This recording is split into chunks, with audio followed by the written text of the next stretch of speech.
Estados Unidos ha comenzado a apretarle las clavijas al caduco y desgastado régimen castrista que, como gato panza arriba, trata por todos los medios de levantar su desnutrida economía. Ayer el nuevo secretario de Estado, Marco Rubio, anunció la expansión de su política de restricciones de visa para personas que estén involucradas en el programa de exportación de mano de obra cubana, una medida que apunta principalmente a la explotación de los trabajadores en las misiones médicas en el extranjero. Rubio, que conoce en primera persona las artimañas de esta dinastía verde olivo de reyes sin corona, ha dicho que la ampliación de esta política afectará a funcionarios actuales y antiguos del gobierno cubano, así como a individuos extranjeros, incluidos funcionarios de otros países que se consideren responsables o cómplices de este esquema de explotación laboral y de tráfico de batas blancas. La restricción de visas también se aplicará a los familiares inmediatos de estas personas. El Departamento de Estado también confirmó que ya se han puesto restricciones de visa a varios individuos,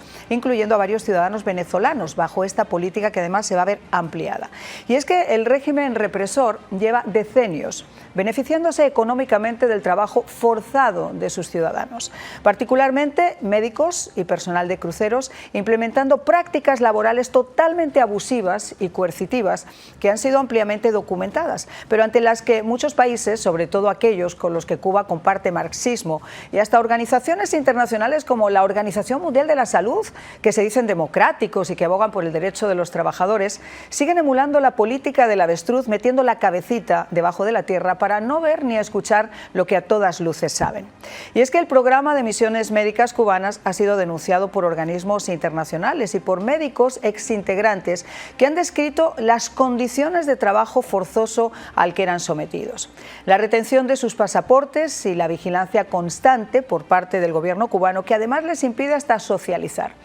Pero lo más triste de este caso es que esta trata descarada de galenos, pese a ser un secreto a voces, sigue contando con gobiernos como el de Claudia Sheinbaum en México, que restan la oportunidad a los jóvenes mexicanos de ejercer su profesión de médico, mientras por ayudar al régimen castrista siguen sometiendo a estos profesionales a las condiciones más extremas, donde el régimen además se queda con el 80 y hasta el 90% de su salario, que para colmo les paga en la isla.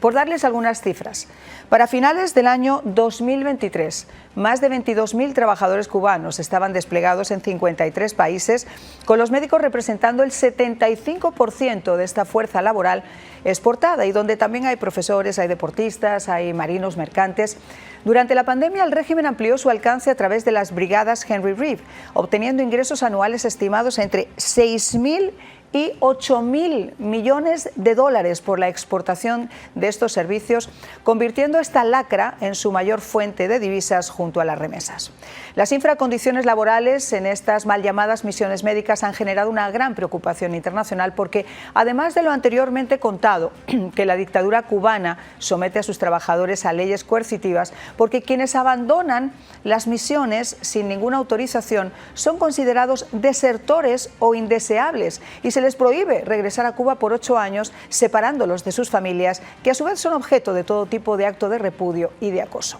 Para rizar aún un poquito más el rizo, si se puede, además los cubanos que permanecen más de 24 meses fuera del país pierden su ciudadanía y también sus propiedades. Solo en el año 2021,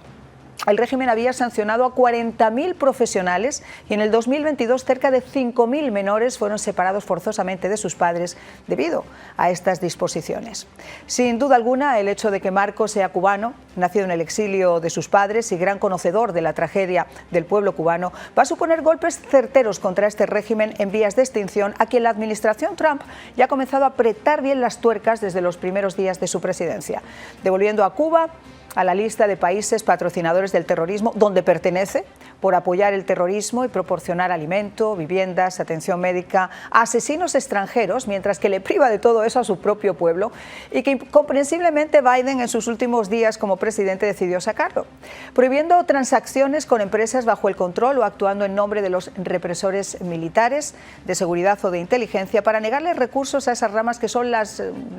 mayores represoras del pueblo cubano, sancionando además a Orbit, que es la empresa estatal cubana encargada de procesar las remesas, y cortando definitivamente el envío de remesas a la isla por Western Union. Y aunque el régimen comienza a agotarse por el ataque a 2 de sus principales fuentes de ingresos, que son las remesas y las misiones médicas. Trata, sin embargo, con el turismo y la polarización, compensar las pérdidas, y a ese respecto resulta indignante que mientras el pueblo carece de todo, hasta de luz, haya dado comienzo a bombo y platillo la 29ª quinta edición del Habano, trayendo a más de 3.300 participantes amantes del cigarro de 110 países alrededor del mundo, que a golpe de dólar hacen aún más triste la brecha entre quienes van a disfrutar de ese mercado, que solo el año pasado alcanzó los 827 millones de dólares, con los chinitos a la cabeza, y quienes tratan de sobrevivir en la situación de precariedad más adversa.